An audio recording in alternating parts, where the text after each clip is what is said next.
We got Firefly AI again. They're here every week. Mike is here, Jay, Irene,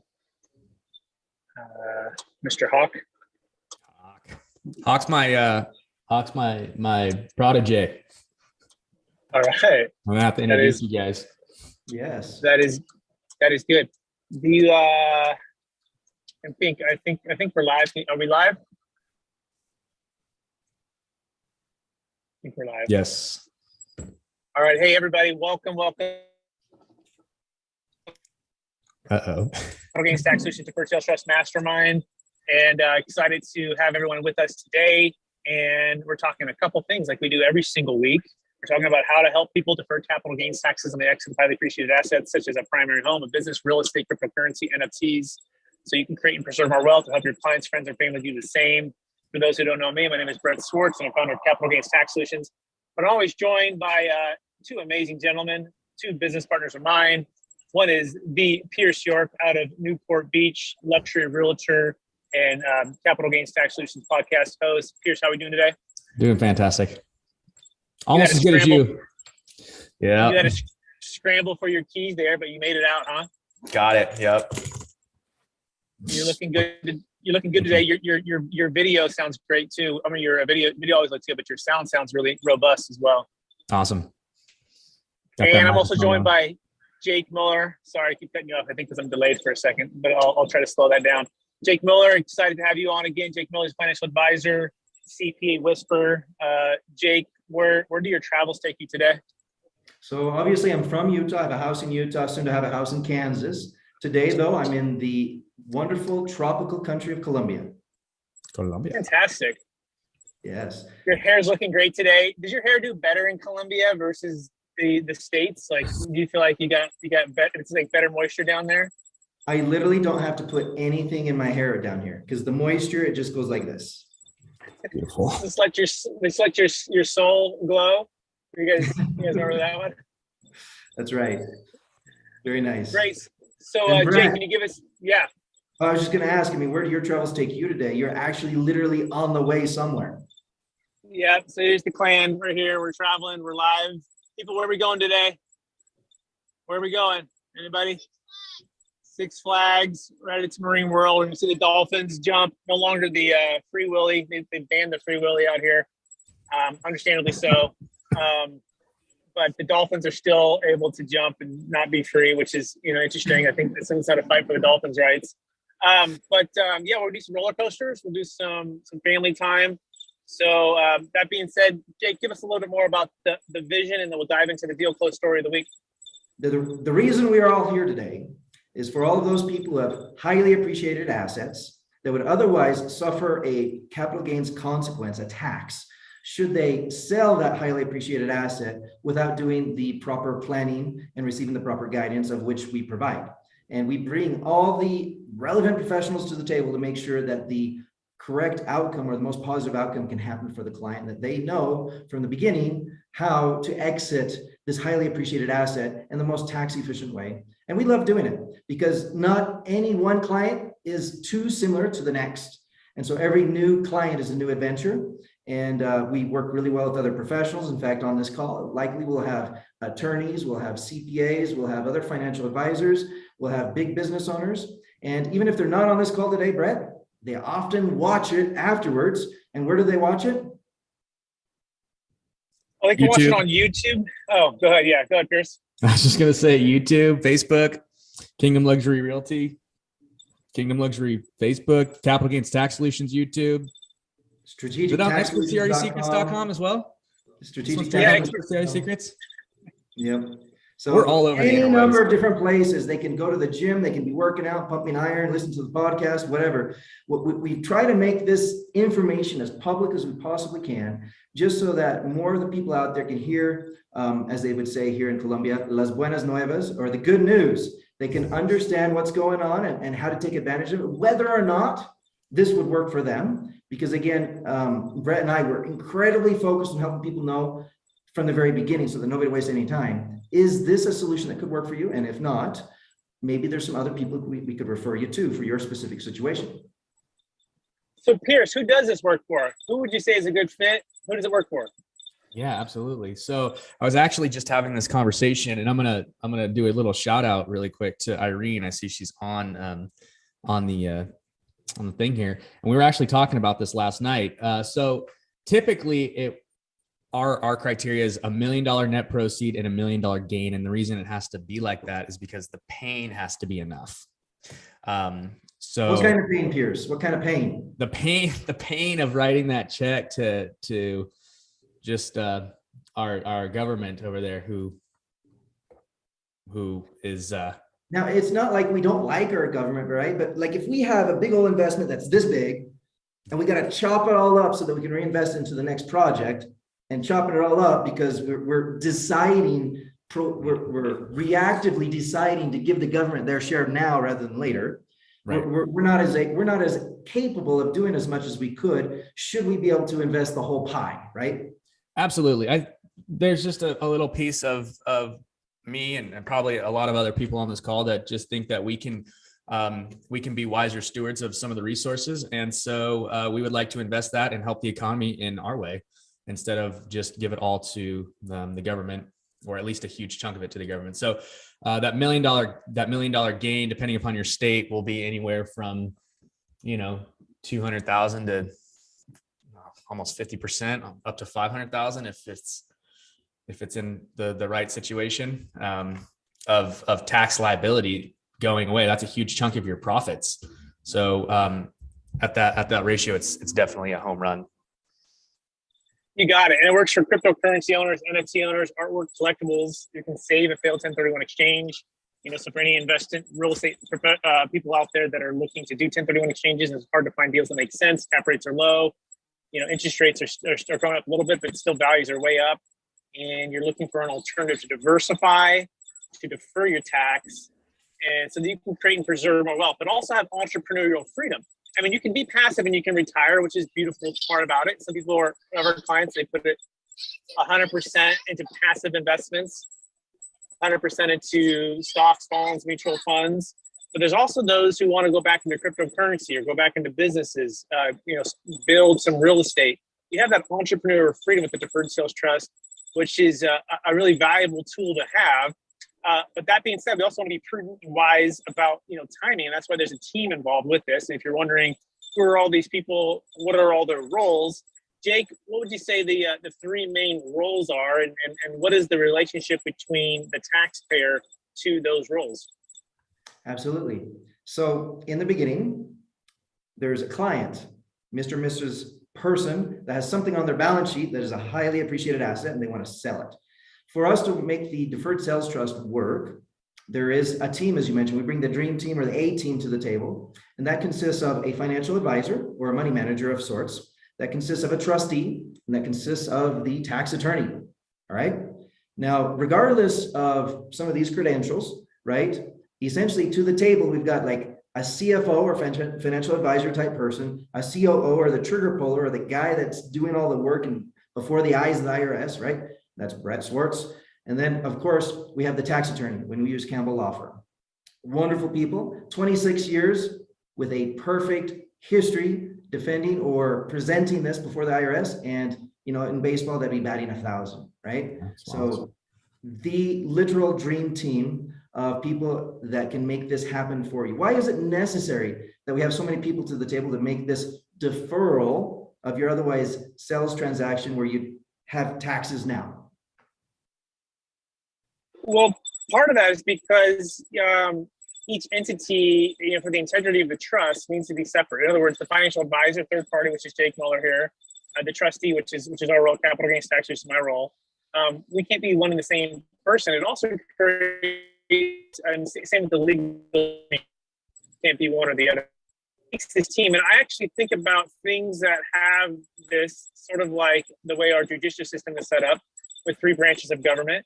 And each are kind of holding each other accountable, looking over each other's shoulder, and working for the best interest of the ultimate taxpayer, the note holder. Transparent. So like Jake is saying, the dream team, where there's many advisors, there's more wisdom. And those wisdom, I like to say that, I definitely have seen Jake, he's more than just a financial advisor. that I'm more than a trustee. And I'd say even Campbell Law is more than just a regular attorney. Part of it is because they've created something to have that perfect track record.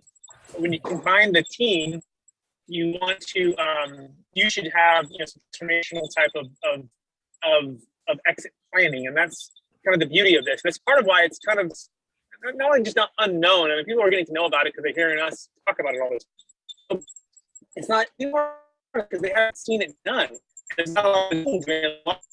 Hey, Brett. CPA, and they'll have their tax returns done, and yeah. You're kind of robot-y. Do you mind if I just kind of summarize what you're trying to say? Absolutely. Go ahead. Yeah. So basically, one of the main benefits that you get with this is that you get this team of people who can come alongside you and your current professional team and help lead and guide and speak wisdom into your situation, so that we can create the most optimal situation. And it's more than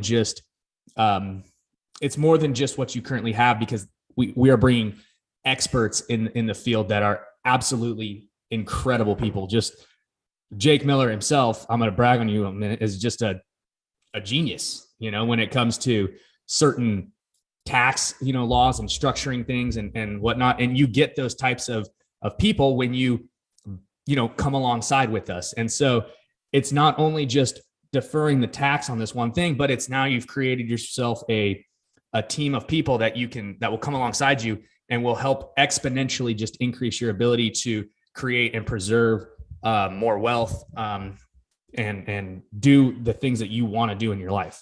I hope that that I didn't mean to cut you off there, but it was just really. No, that's good, brother, man. I appreciate it. And by the way, Jake, people don't know all of the stuff that you do have, and I think you should brag on yourself a little bit.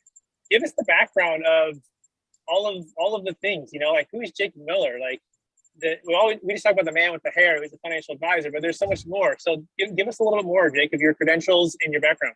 There's so much brains under that hair. My goodness. Well, I'm not really sure what you want to know. We can talk about back in the days when I grew up on a farm and I learned how to work really hard. We can talk about when I served a little tour in Iraq, for an entire year. And so I have that experience as well. I think, regardless of the education, the bachelor's in finance, the master's in business, the master's in accounting, the real world experience is what really matters. I had a great opportunity to work for a large accounting association mentoring firm. So this firm had over 10,000 members, and the top 400 or so, I was assigned every Tuesday to spend 2 hours with them and help answer their questions. And where did these CPA firm owners get their questions from? Well, it was always, hey, my client went to some dinner seminar with some attorney and they pitched him this thing. I've never seen this before. I've never heard of this before. Jake, can you tell me if this is legit or if there's something better out there, or if we should be against this strategy, if we should admonish our clients not to do this or to do this? And of course, most of the stuff they threw at me, I didn't know what it was. I hadn't heard of it before, or I hadn't seen it like that, right? So I had to do a substantial amount of back office type due diligence on all of these different strategies. 19 out of 20 of them were oftentimes not something that we would recommend. However, in my search of all of these things, I came across the Deferred Sales Trust. And let me tell you a few of the reasons why I stand behind this strategy based on my back office due diligence that I had to do from this large organization. One of the things that I would look into as a criteria of vetting strategies that we could conservatively, as an association, recommend to the members that, hey, this can work out for your client are there any precedents where the IRS has tested it, where the IRS has reviewed it, where the IRS has audited it, where the IRS has at least seen it, right? And how long has it been around? Also, in what other situations has it worked successfully? Is the situation that our client has, is it vastly different or is it the same? Now, there are positive answers to all of these questions in regards to the Deferred Sales Trust. And that is one of the reasons why we very proactively like it. Because out of 423 strategies that we had to vet over a period of time, my goodness, there were only 2 that have a perfect track record with IRS, and the Deferred Sales Trust is one of those 2. And I'm proud to say that now that I no longer work with this association anymore because I've gone out on my own, right? I'm very, very happy to be preaching the good news about the Deferred Sales Trust and how people can legally and correctly defer otherwise taxable transactions today to the future and continue to reinvest the bulk majority of their assets minus attorney fees rather than minus taxes, and that they can at large grow what was their net worth into something much greater. Also avoiding this death tax, which is incredibly important for those ultra high net worth individuals. Amazing, Jake. Thanks so much for sharing that. And I do love the way you say preaching, right? Because we are believers, right? And our goal for you, if you're a skeptic or just learning about this for the first time, is to take you on the journey by being a part of our community, by seeing the evidence and the track record, by getting to know us and our clients and then seeing their testimonials, hearing the deal close stories, and hopefully at one point become a believer and join us, because we do believe it's remarkable what it can do for you, for your clients, for your friends, for your family that are selling assets that are highly appreciated. That being said, Jake, let's dive into the deal close story of the week. And this is the deal that Jake and I, along with parts of his team as well, on his new business partnership, closed for two people. We won't say their names yet, and maybe they'll come on later to share their experience. But Jake, you want to kind of give the overview of these deals, some of the challenges that they were facing, and really kind of a quick close. I mean, we were only, I think it was about 10 or 12 days from the time they heard about us, got to know us, and we closed the deal just I think yesterday or the day before. Yeah, the day before yesterday. So it was very, very fast.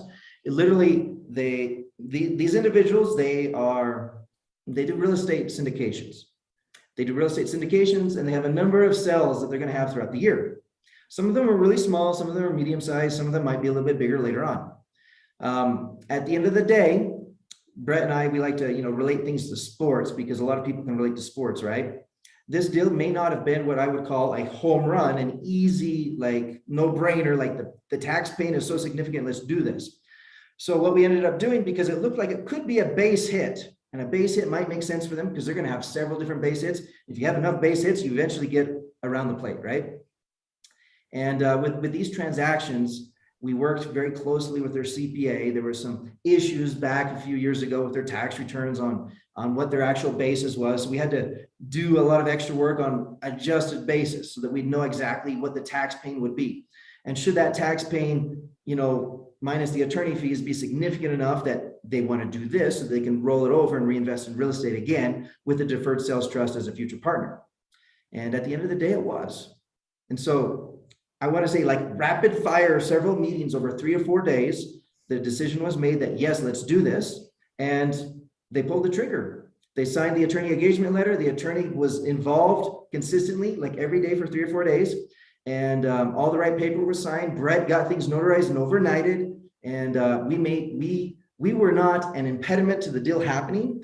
We arrived at time and everything closed as it should. And the clients had a successful Deferred Sales Trust opening and close of property sale.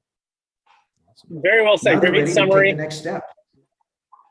Yeah, great summary. What is the next step, Jake? What does that look like for, in general, what can people expect, like post-close?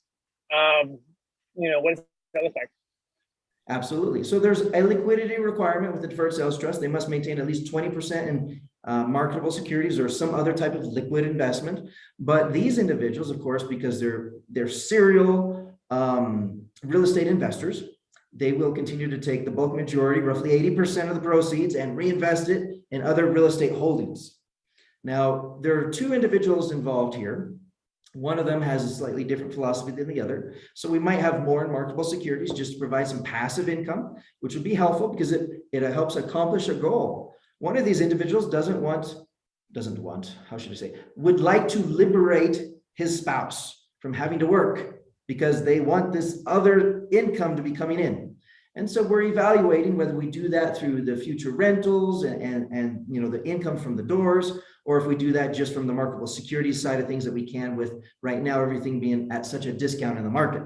And so we're weighing the pros and cons. We're having those conversations. At the end of the day, the client is always the decision maker.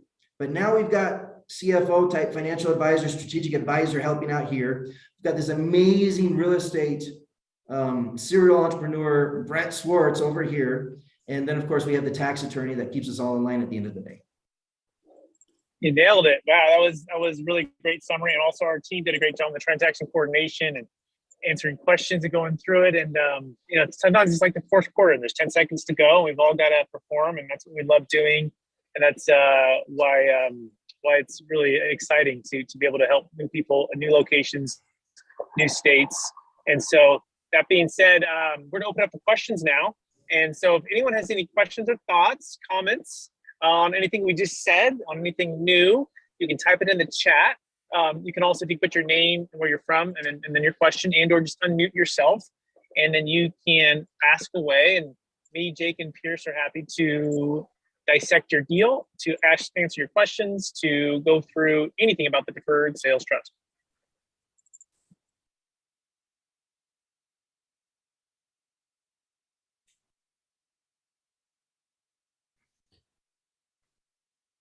I did have one question on that deal story. So you said they were serial entrepreneurs. How big of an event was this? And are they planning on doing multiple more, or what was the deal with that? Yeah, so they have some here in the future that are being lined up. Again, we're evaluating the tax paying for some of the properties that are of smaller value versus the tax paying of some of these that are of greater value. And of course, comparing that to their adjusted basis, if there's any callback, depreciation, everything of that. So it's a deal by deal basis, but these are individuals that I think that over the next 10 or so years, there will probably be, wow, I can't tell you how many properties, but it could be upwards of 40 properties that they're going to buy and sell through various syndications as well as personally. And so it's interesting because they came together as a package because of a syndication. But each one of them, they have their own properties outside of that, right? And so there are occasions that we have them both on the call. There are occasions that we treat with them individually. And we have some advisors from my advisor team that are working with them on a daily basis when there's a transaction coming up to kind of help make that happen. And of course, we get all of this information in a nice organized packet for Brett so that it makes his job a little bit easier. Are they flippers? They are. Interesting. Okay. So it's a great question, by the way. Some people have questions if it goes for short term or long term. The Deferred Sales Trust can work for both. In fact, another deal that just closed in Texas was an assignment sale, and close for $15.6 million. But he actually bought it at 11 and then assigned it and sold it at 15.6. So and the net proceeds just go into the trust, and so it works for shorter, long term. However, again, you got to look at the entire concept and the entire mathematics of the deal, each deal.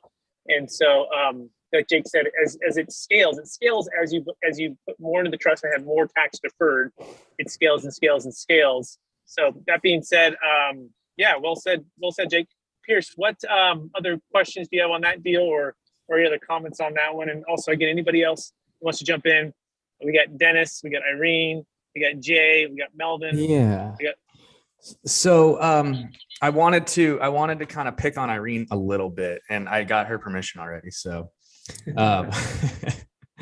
so Irene, if you're able to unmute your microphone, we were kind of talking last night about your situation. Would you care to share about that at all and see what kind of potential solutions would be an okay fit or a good fit for you and kind of like your situation?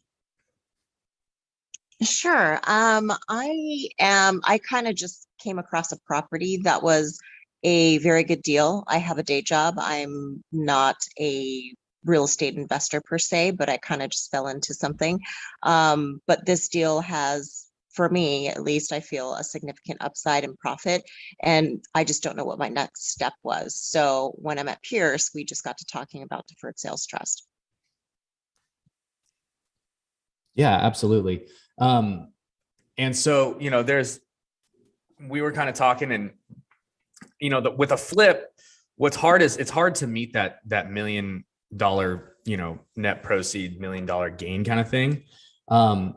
And so I wanted to kind of go through and maybe just talk a little bit about, well, what are some options for somebody who, let's say, maybe has like a $500,000 gain and like $100,000 tax or $120,000 tax.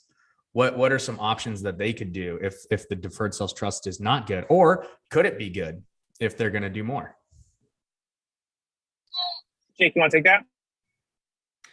So yes, absolutely. And I'm also going to bring in Micah's question. Micah asked a question that's going to go alongside of this one too. She asked, back in the other example with the syndication, do they have to do it together? Because this kind of, other strategies out there, like the 1031 or whatever, if one person does it, they all have to do it. Otherwise it doesn't work, right? With the deferred sales trust, this is actually based on household. And it doesn't matter if it's a business asset or if it's a personal asset. Any highly appreciated asset, this strategy works for. It's not just for business owned assets, right? Now, with that being said, based on the household, to answer your question, they do this individually. So these two individuals in the syndication are not husband and wife. They each actually have their own spouse, right? They are just kind of business partners in this syndication. They each will have their own deferred sales trust based on household. And then Brett, will you throw out your question one more time so that I can pull that all in, make sure that it connects? I think it was Pierce. Pierce was at the question, but yeah, the question was, at what point is it not worth it? Would it be worth it at 500,000? The reality is our previous minimum used to be 100,000 and 100,000 liability. And it doesn't mean, especially if you're in California, Irene, right? You're in the higher tax state. We found that if we talk about that, what happens is essentially, everyone throughout the whole country calls us on smaller deals, and smaller, and we don't get paid unless it gets closed. So we've got to spend our time on probable closes. That also could be a double or a single double, maybe a triple too, depending on your overall income, and also depending on your need for the funds, right? So one of the common questions we get from people who are selling highly appreciated homes is, well, if I sell it, can I use the deferred sales trust to go buy a highly appreciated primary home? And the answer is no. But if you're just fixing and flipping and you have a higher income and you're planning on investing the funds anyways, then we can defer it. And in other words, can we keep all of the funds or a majority of the funds growing in there? And the next thing would be, do you think you're going to do this again? This is the first of many. So we've got to cut it off at a certain point. And in each circumstance, we don't ever want to sell someone into this. We want to have those with eyes wide open about what it is, what it's not, what the returns are. And again, we just have found that if it's $1 million and $1 million per transaction, it's an absolute home run no matter where you're from, as long as you don't, whatever state you're in, whatever asset you're selling, as long as you don't need the funds for personal use and you can allow it to defer and to grow. So it's not this is the Rubik's Cube. I don't have it in front of me today because I'm moving, but at this point, I would start my Rubik's Cube and I would start to twist it around, because Irene, your circumstance could be a little bit different. And so what we'd like to do is spend a little bit more time with you. The other thing too is this particular deal that you might buy, let's talk about it once you buy it, right? Once you get it, right? So it's one thing to say what's going to happen on the exit. I think that's wise. Another thing to buy it, renovate it, sell it, so bring, and maybe the value at that point is no longer 500,000 gain, it's 700, right? Because the prices keep going higher. And all of a sudden your tax is a little bit higher. So I know that's a long answer and it's a little bit complicated, but some people, like we did another deal in Dallas, Fort Worth, to give you another example here. They did a $250,000 deal, and that's tiny for us. And we told them that we typically don't go lower than $1 million. He goes, well, Brett, I have $7 to $8 to $9 million. It's the deal that Jake and I just closed. And so he said, if that's the case, he goes, let's do this first one, just to get all the accounts flowing, everything moving. The deal is closing in a couple of weeks. I still haven't met the client in person because they're in Dallas, Fort Worth. I'm hoping to meet them in August when we go there for a Tony Robbins event. But all that being said, they're going to be doing more, right? And they're going to be putting $7, $8, $9, $10 million into the trust. And so for them, it was as much of an education of the deferred sales trust and getting to know us on smaller amounts, because this thing can really move fast, and people are getting to know us for the first time, and they're like, this is a huge deal. And for them, it's like, well, it's a smaller deal and the mechanics are all the same. Let's give this like a test drive. And they did the deal. So in that greater context, yes, it was done. Does that make sense, Irene? Or anything to add to that, Jake? No, I would just add that the clients, they want to test drive not only the experience of the DST, everything else, they also want to know how I invest. they're looking at making a big transition here. They're very heavily in real estate and they've really never done anything in the market. And they want to see what that's like. And so it's a smaller deal than normally we wouldn't do, but we're going through the process because they're willing to pay the fees. It still does at the end of the day make sense from a tax standpoint. The pain may not be that big, but for them, does this feel good enough for us to do the much bigger deals later? Exactly. So I don't know, Pierce or Irene, any thoughts or questions on that?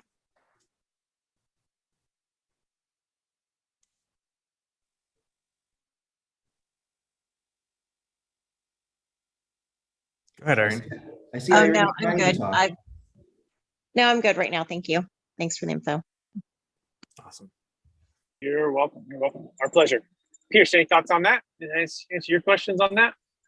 Yeah, absolutely. And I love how it's so flexible and customizable. I think that's one of the huge benefits to it. Very good. Well, we do have some people that just joined. We have the Newtons. I like to call them the Newton brothers because it's just fun, and they're actually brothers.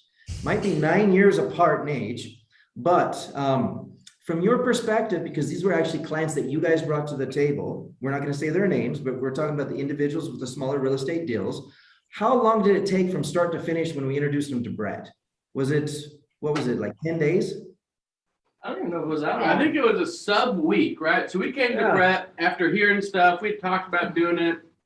They had a deal fall through, but then it got back on the books. But they forgot to tell us with any reasonable amount of time that it got back on the books. And so we came to Brett, and I think it was like, hey, this is closing like the Monday or Tuesday of next week. And so then instantly we hopped on with Brett, with the clients, with the attorney, and then we had everyone all looped in with their people, our people, Brett and his team. And it appears somehow we pulled it off sub-week, which I know is not the timeline. That's not the timeline. Good work. When Brett says, hey, I need 60 to 90 days, or I can do small miracles, we chose the small miracles route. We heard 6 to 9 days. Yeah. Very good, very good. Well, thank you. It was phenomenal, though. And obviously, your clients have to be responsive to pull that off. But yes, there's a lot of emails being fired off. So great job. But I also want to say that there was a lot of assistance from you guys as well, because as you mentioned, the clients have to be very responsive. The individuals actually on the phone with them all the time, making sure that they responded and sent over their adjusted basis and working with their CPA and all this other stuff. You guys helped out quite a bit there, and that helped us facilitate the little small miracles that you talk about. So a team approach, again, that's kind of what we talk about here with the DST. For it to be effective and for people to have a very positive result at the end of the day, it does take a collaborative team of professionals who work really well together and with all the other outside professionals, so that at the end of the day, the transaction is not recognized for taxable purposes. There's not a constructive receipt on behalf of the client. And then moving forward, the rest of the story, like if I were Paul Harvey, right? The rest of the story, we'll have to tell you in the future, because now we're going to see how they use it. And there'll be a different story about how they work with the financial advisory team, how they work with the trustee, and with the future dealings. When does the tax attorney come back in, for the purchase and sale of other properties and assets inside of the trust? And so it's not only are we climbing this mountain to try and get to the peak where we have a very successful DST transaction, but coming back down the mountain on the other side, using it. How do we maintain the DST? How do we reinvest with the DST? There's more to the story that we'll share with you in the future. Yeah, absolutely. And this was one of, I believe, the first deals that both of them will likely do using the DST. One of them's in his early mid-30s. And so this was the first one. He's doing a second one already, utilizing the DST, and he's just going to keep using this as his vehicle. So and the other partner actually does a syndicate, and so she'll repeatedly continue to do different things. And so for us, what was so important was this is the one deal that they were joint on. So either we miss this joint deal and maybe work with one, maybe don't work with the other, or we get the joint one done and now it's in place. So going forward, we'll analyze each one, obviously, but the plan will be both of them use their own trust, repeating, rinse, repeat, recycle type of deal. So it was definitely, it was a big deal for us to land this one because it landed 2 clients for us. Very good. So in respect to the DST team, we helped you land 2 solid clients that you're going to continue to do more work with. Absolutely. Yeah. Very good. I'll have to remember to send you guys a check for that little peanut gallery comment late. No, I'm just teasing. I felt like the we got 2 clients was the check. Very good. Very good. Well, we got another Jake here in the room. That doesn't happen too often. I don't know if Jake, you can tell us where you're from. Kennewick, Washington, up here in the Northwest. Well, very good. And what makes you join us today, if I can be so intrusive as to ask? You can be so intrusive. I don't mind. I've done some DST work with Brett Swarts. Looking forward to doing some more DST work, getting some more closes, opening up some more options for clients.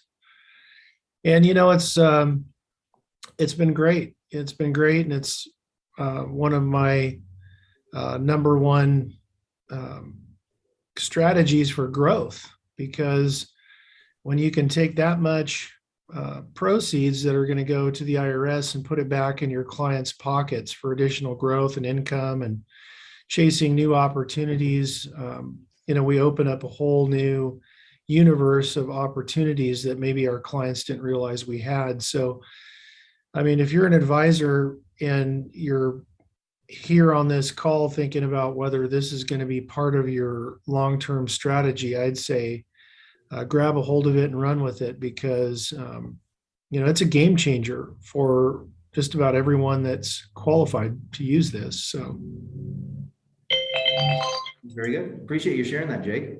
Yeah. And of course, you've got a great name, so we have to let you speak. One of the other items that came to me just this week, Brett, and it's interesting because we've talked about this before, but it always becomes a lot more real when it's a client that's bringing it to you. And that's, hey, I've got this micro captive that is funded. It's one of those that was actually done correctly, right? It's not one of those that was subject to abuse and, had issues or anything of that nature. It's an insurance company, an 831B that was fully funded. And the guy's like, hey, I'm retiring. I'm sailing off into the sunset. I can take money from this slowly. Or I actually have a company, somebody out there, it's a fund. They want to buy my micro captive from me. And it's enticing. I'd like to kind of sell it to them. But there's going to be a capital gains ramification. I just don't know how I'm supposed to handle that. Anyway, the DST is also available for micro captives. And that works out really, really well for our clients and our individuals for anything that is a highly appreciated asset, including micro captives, cryptocurrency, real estate, and all those other things that we mentioned at the very first of the call. Absolutely. Yeah, I mean, you look at the value of a lot of things right now that perhaps people aren't as certain on having all of their, or the majority of, or a big percentage of their net worth. And it's more important than ever to use and know the Deferred Sales Trust is available to help you to solve and relieve that pressure. And that pressure is lack of diversification, lack of liquidity, lack of entrepreneurial freedom, lack of maybe location freedom. I know, Jake, you and I are working on another about $6-7 million business sale for a gentleman out of California who's working for 20 years on this business. And this is his life, and this is his financial legacy. His life being business life that he's exiting from, and then now his life with his family and retirement and some sort of retirement. Not that he's very old and he probably will get back in, but he wants to take a little bit of a breather, right? But he also wants that entrepreneurial freedom to be able to get back into something should he go into something, or that entrepreneurial freedom to just be retired for a while. So ability to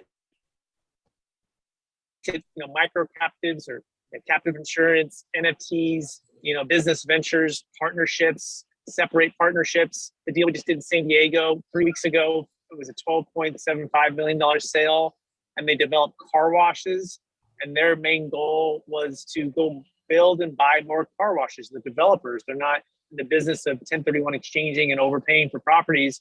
They want to buy land at a decent price and build at a decent price, and then build a business and then sell it all off at one. And that's kind of they want that entrepreneurial development business freedom. And so again, the Deferred Sales Trust is fantastic for that. And it's, I think, even more important for also our cryptocurrency folks to take another hit. I think even in the last couple of days, with crypto. It's been pretty devastating the last couple of weeks on the kind of a crash on crypto. And just to think that a few months ago, people could have sold and exited and deferred the tax and sat on the sidelines and purchased it at a discount. And we give you that freedom and that flexibility to do that. You just have to get to know what the Deferred Sales Trust is, if it works for you. And then again, if you like Jake Carpenter up in Washington, by the way, he's a financial advisor I've worked with for years now. And we, one of his clients had sold real estate, and he was older and wanted to retire and diversify. And he had, I think, next to a zero basis and had a huge amount of tax, and he needed to defer it and wanted to defer it, and but had to go through the process. And he did. He asked tough questions, and he, because he had built his wealth for many years, and he had to get comfortable with us and the structure and the strategy. But that's why we're here, to try to speed up that process for everybody, so they don't have to feel like you're hearing this for the first time. Hopefully you've heard it for the 100th time. And by the time you go to close, you already have that know, like, and trust about the structure, the strategy, who we are, the vision for helping you to grow and preserve your wealth. But that being said, Jake or Pierce, any thoughts or questions, or anyone else in the audience who wants to open it back up for a live deal you're working on, a comment, thought, hesitation, anything, we're here for you.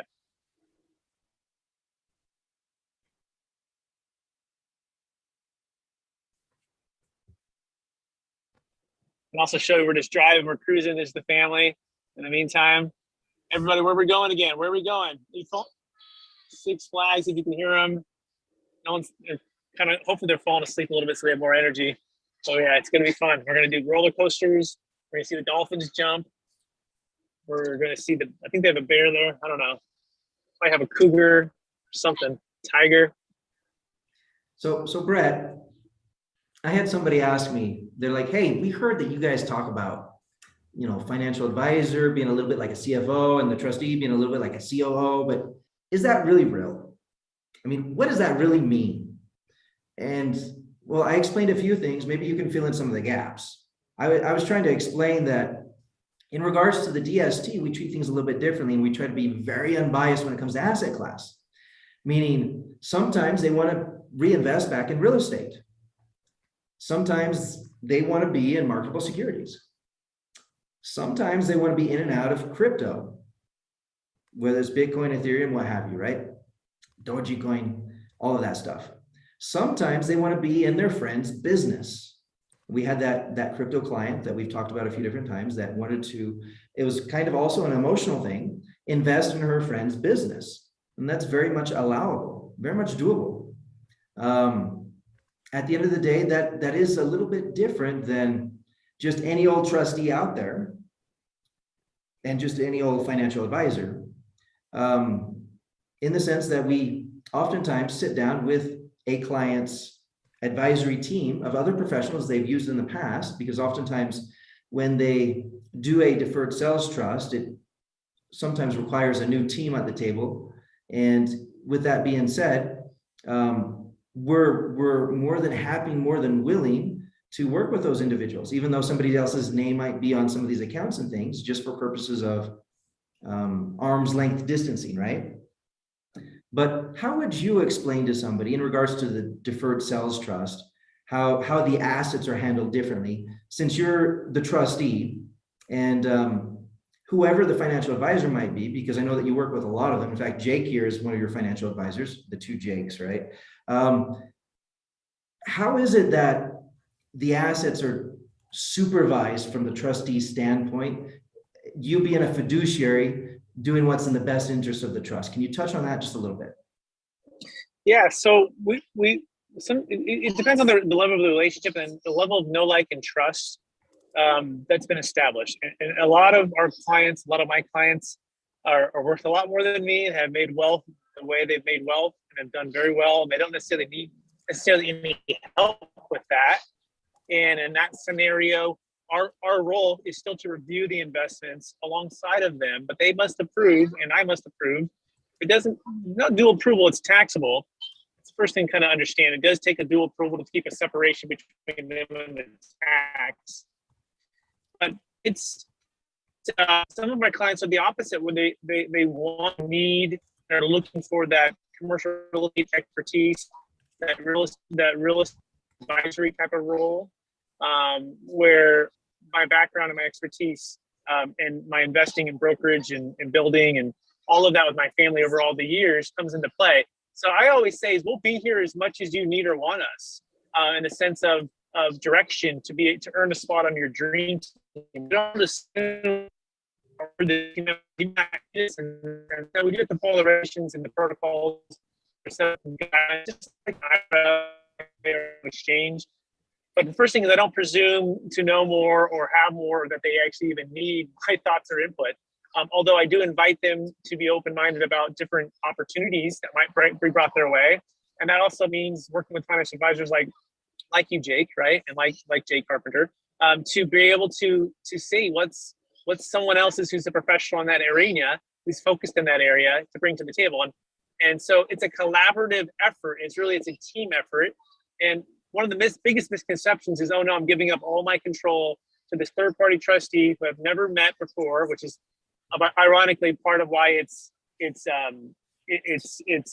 doable. And I say met, I mean, deals in the past that have failed like this, according to our tax team, basically they used a trustee that was either too close to home, whether it be actual related party or brother-in-law, sister-in-law, or a secretary or a former employee, where the IRS deemed that there was really too much influence and too much control, and they're just kind of a puppet trustee. So definitely fill my role in regards to making sure we're providing that service as third party, but at the same time we're earning that trust over time with our clients.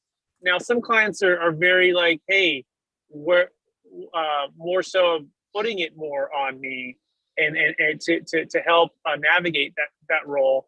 And so it's not a one size fits all, Jake. Now to answer your question, nothing ever moves without their approval. Nothing is ever invested without their approval. We had clients that were nervous with COVID-19, a year and a half ago, and sat in the bank and didn't want to go into real estate or securities. And we just sat in the bank for months. And we don't pressure or push people to have to do anything. We let them know that, hey, the interest rates are accruing on the note, and we do need to get a return. But the good news is we have a 10-year term. So we're not in a rush. We're not in a 1031, 45-day, 180 rush. But we also are aware that we don't want inflation eating up the funds. And so we are constantly monitoring and thinking about strategy and inviting them to make decisions to invest to get the funds working harder. So hopefully that answers the question, Jake. It does. I guess if I were to ask one more question, maybe Jake, because you're in Washington. Now I feel like I'm in Washington because it's been raining here every day and everything is lush and green. But you mentioned that of the transactions, how things have been very smooth and it's been very good working with Brett.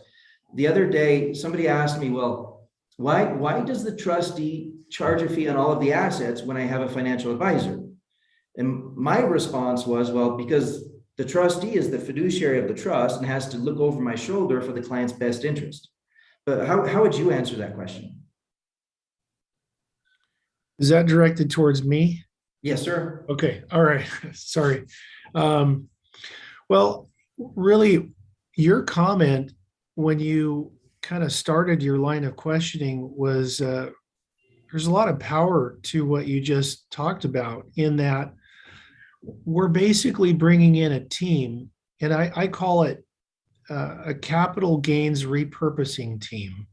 So we're going to join we're going to work with, kind of like a football team's got 11 members on there. And so as a financial advisor, you and I kind of play the role of quarterbacking the capital gains repurposing team that is going to create efficiency and coordination with the financial and estate plan that they've already got going on, because these are wealthy people. So each of the member of that team, you're from your linebackers to your running backs to your quarterbacks and everything in between, they still earn their own salary, even though they're on the same team. They have a different purpose, they have a different focus, but if I'm wanting Michael Jordan on my team, I'm going to pay more for Michael Jordan than I am for some first-year rookie that just came into the NBA. And the thing they need to understand is that these are top notch. Brett Swarts is a top notch trustee that knows and understands his role in this whole thing. So, in our job, just like Michael Jordan's job, you're going to spend more for having Michael Jordan on your team, but his job is to put more points on the scoreboard. So Brett Swarts, my job, Jake, you and I as financial advisors, and Brett, our job is to work together to put more points on the scoreboard for our clients, for our ultimate client. And, it's kind of funny, but, my client is actually Brett as the trustee, technically, but we're all working together to benefit the original seller because we want him to be in a position to have more funds, more proceeds to reinvest in new things moving forward, whether it be outside real estate and things like that. And those are all things that Brett has to keep track of.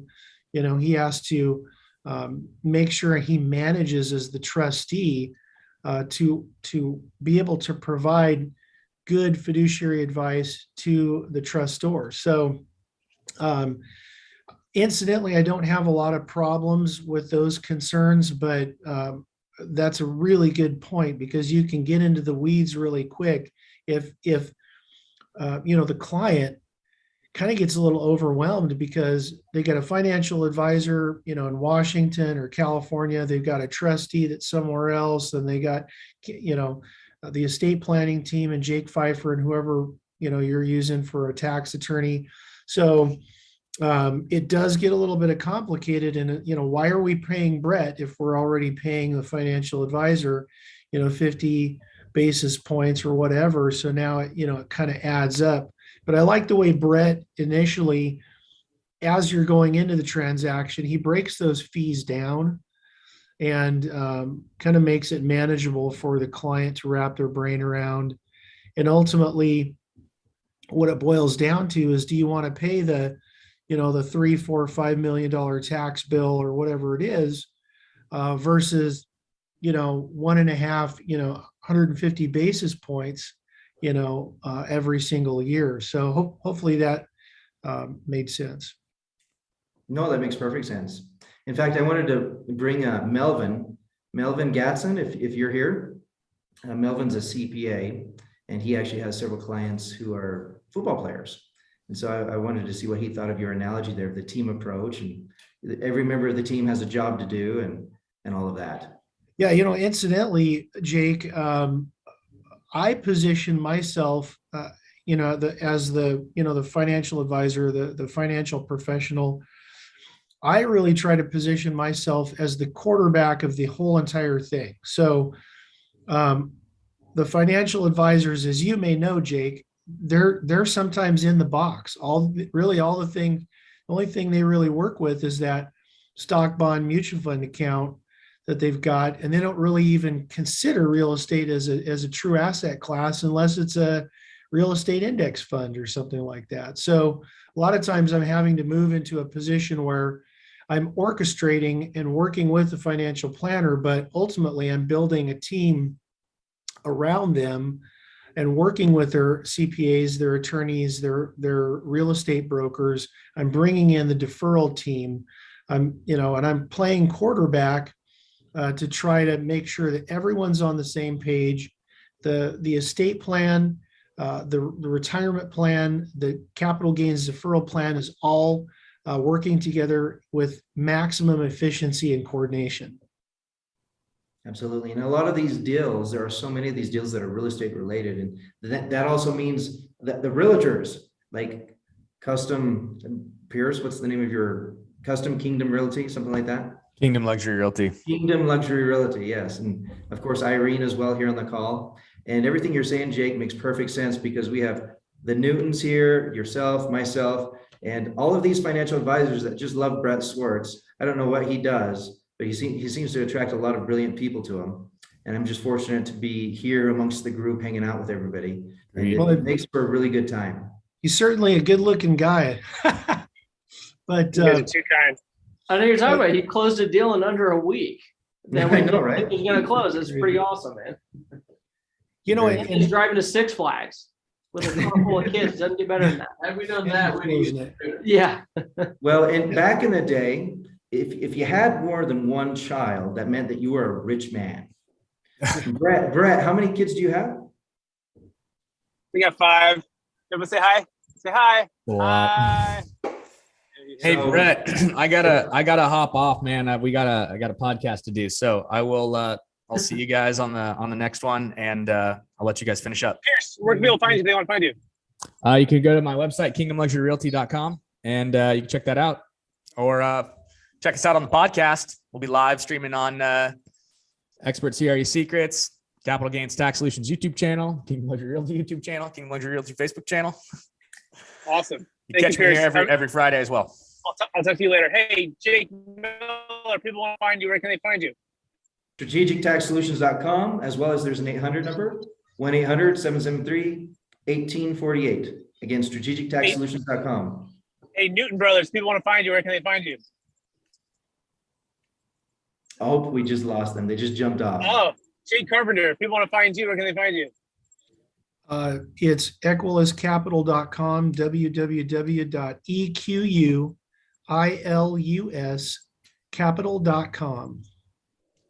Awesome. Yeah, we're out of time now. I don't know. Actually, we have 3 minutes. If Melvin, I don't know, Jake, Jake Miller had a question for Melvin. If Melvin wants to chat or ask a question, we can definitely chat about that. So, Melvin, do you want to come on? Yeah. I think I actually got a message from Melvin's secretary saying that he got pulled into another meeting with a client. So we're on his computer. We're talking on his computer, but he's not by his computer. So Jake, where are you out of, Jake? I'm out of Utah. I have an office in Utah as well as in Kansas. And currently, I'm right now broadcasting from the very tropical country of Colombia. Simply down here because of some clients that are doing a business deal out of England with some investors out of the United States with a operation, an agricultural operation here in Colombia. Wow. There you go. Well, someday maybe I'll be doing that kind of big stuff. Very good, very good. Well, I think Brett, I think that's a cut. Yeah, I think it's a good cut. It's a good